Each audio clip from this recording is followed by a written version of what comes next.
The date is over. It went well, or at least you think it did. But now your brain won't shut off. Did they really enjoy themselves? Why haven't they texted yet? Did you talk too much?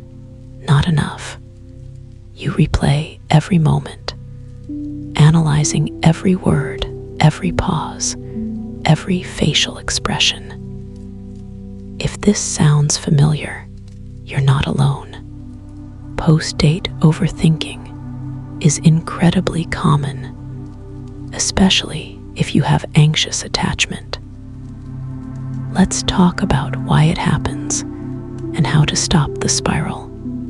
Overthinking after a first date is your brain trying to regain control in a situation where you have very little. Dating is inherently uncertain. You don't know if they liked you, if they'll text, if this will go anywhere.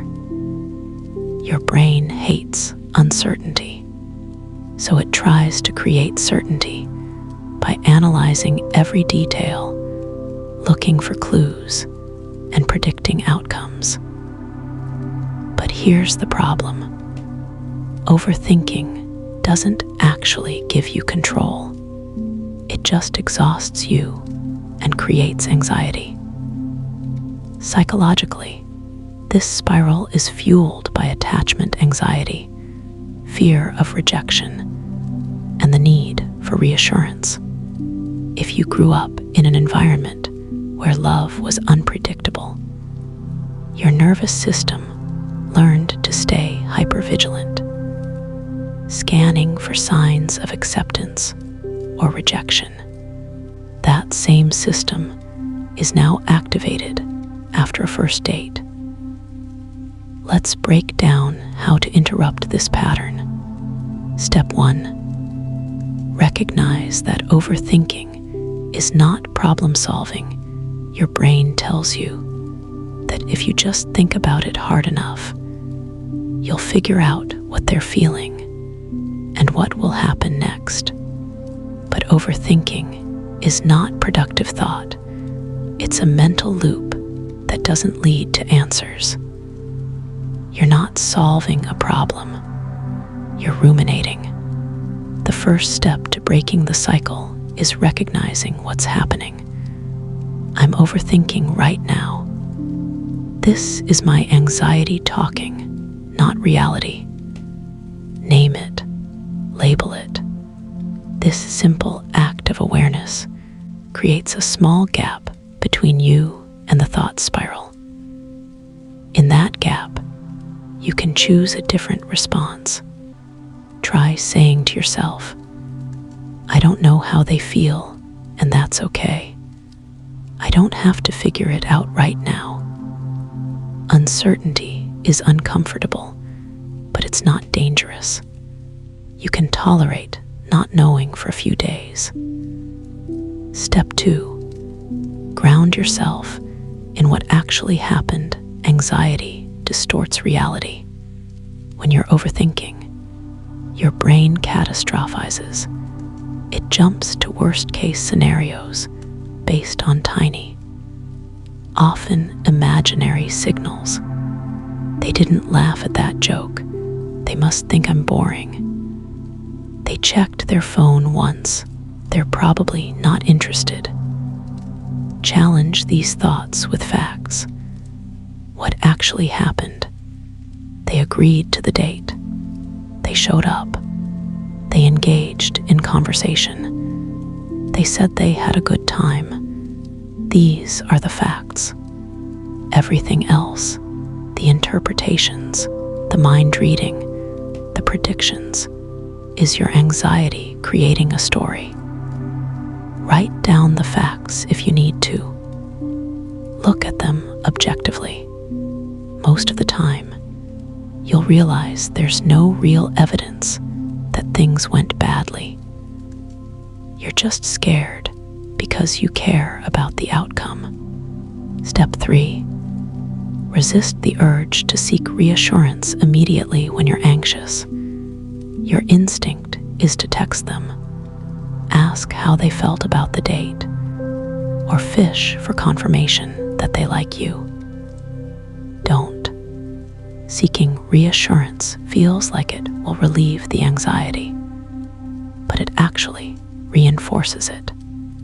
Every time you seek external validation to calm your nerves, you teach your brain that you can't handle uncertainty on your own. You also risk coming across as needy or insecure, which can push the other person away.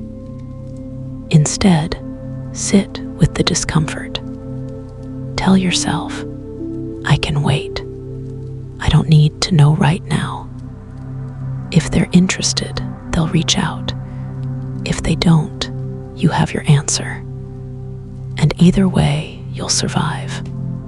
Delayed gratification and tolerance for uncertainty are skills that serve you not just in dating, but in every area of life. Practice them here. Step 4. Redirect your energy into your own life. The best antidote to overthinking is action, but not action directed at them. Redirect your energy into your own life. Go to the gym, call a friend, work on a project.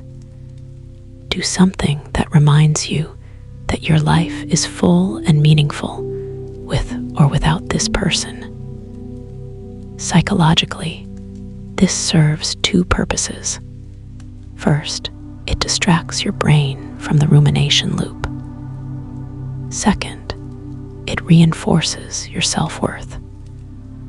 When you're busy living your life, you're not sitting around waiting for someone to validate you. You're reminding yourself that you're whole on your own. And here's the irony. This mindset, being engaged in your own life rather than obsessing over someone else, is actually what makes you attractive. People are drawn to those who have a sense of purpose and independence. So stop staring at your phone and go live.